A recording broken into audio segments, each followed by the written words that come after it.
Have you ever felt like despite your best efforts on a project, you just couldn't level up? You were just stuck in a loop, just banging your head against the wall. And no matter what you did, you couldn't get past it. And it seemed like maybe the harder you work, the further you were away from your goals.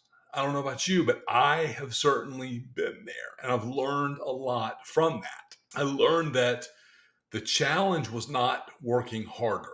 Let me give you tell you a specific example. Years ago, when I was building, I left an agency. I was a therapist. I left an agency. I was building a private practice, and I was committed to it. I was dedicated. I was working. I was creating connections. I was sending emails. I was hitting it so hard, and I was having some progress. But the amount of effort that I was putting in was not, aligned with the little bit of results I was getting back. I was pushing and pushing and pushing and pushing. And I was so frustrated. And the harder I pushed and the further behind I got, the more frustrated I became.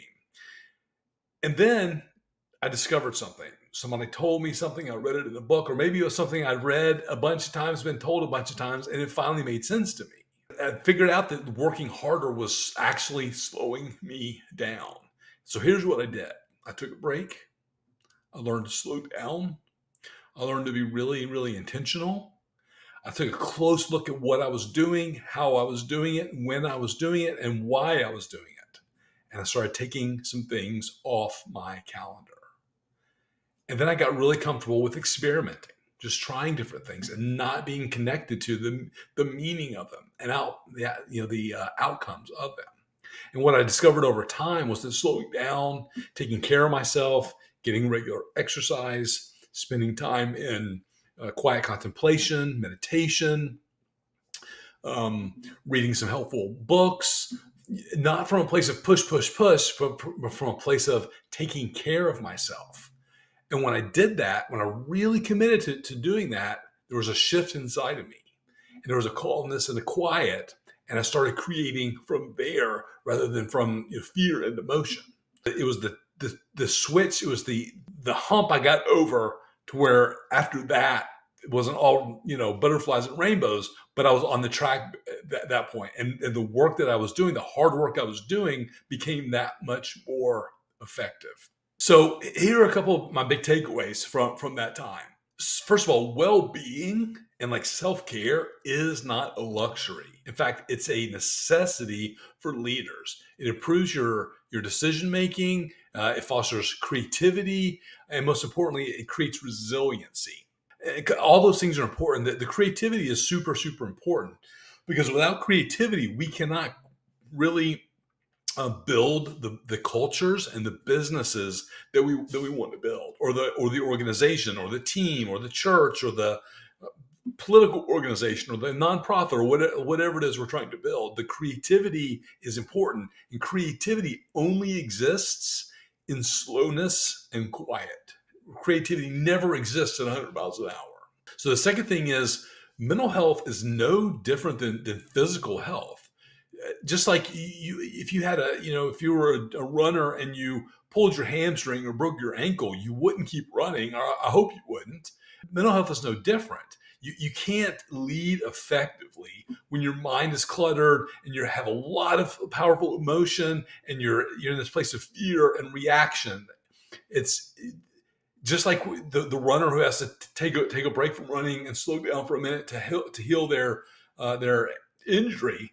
When we feel ourselves with a lot going on mentally and emotionally, it's a signal for us to slow down and handle that.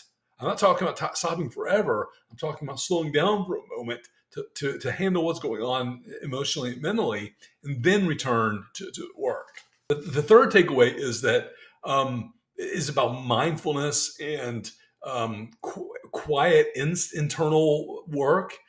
Um, Specifically, embracing mindfulness is really essential in leadership because it means being present and taking actions from a place of clarity and calm, not from a place of reaction. Now, our emotions are really important, and how I feel is always valid, and how I feel influences the decisions that I make. And I don't want to make decisions from a place of emotion because I'll make mistakes. Instead, I want to understand what I'm feeling, sort of name it, slow down, be mindful about what's going on, and make a decision from that place. And I'm much more likely to make a solid decision.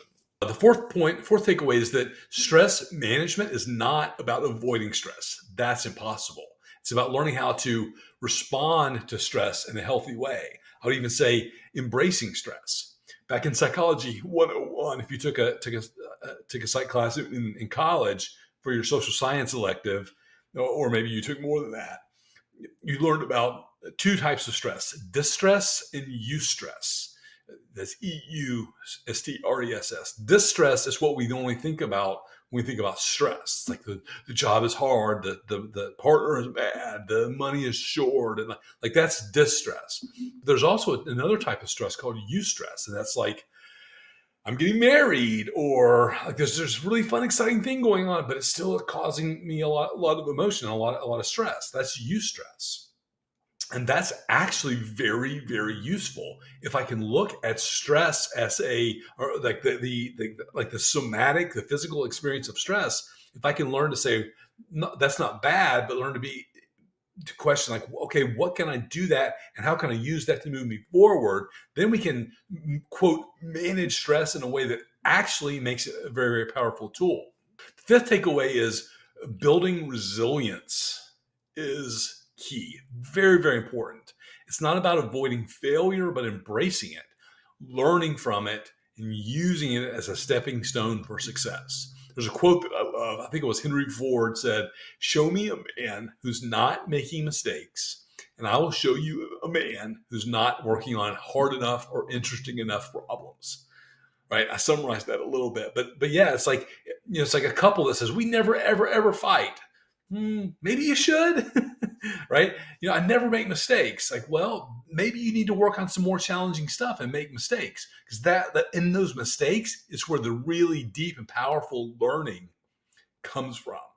So you see, it's not about the cards that were dealt, but like about playing the cards that we have in our hand. It's like, how do I best play these cards? The roadblocks we face are not stopping us. They're challenging us to evolve, to step up, to become the extraordinary leaders that lies inside of us. It starts with recognizing the value of well-being and mental health in your journey. You have the power to redefine your own internal narrative, to turn your stumbling blocks into stepping stones. Trust yourself, care for your well-being, lean into self-care, and let the extraordinary leader that's inside of you shine. Remember, you're not just creating success, you're creating a legacy.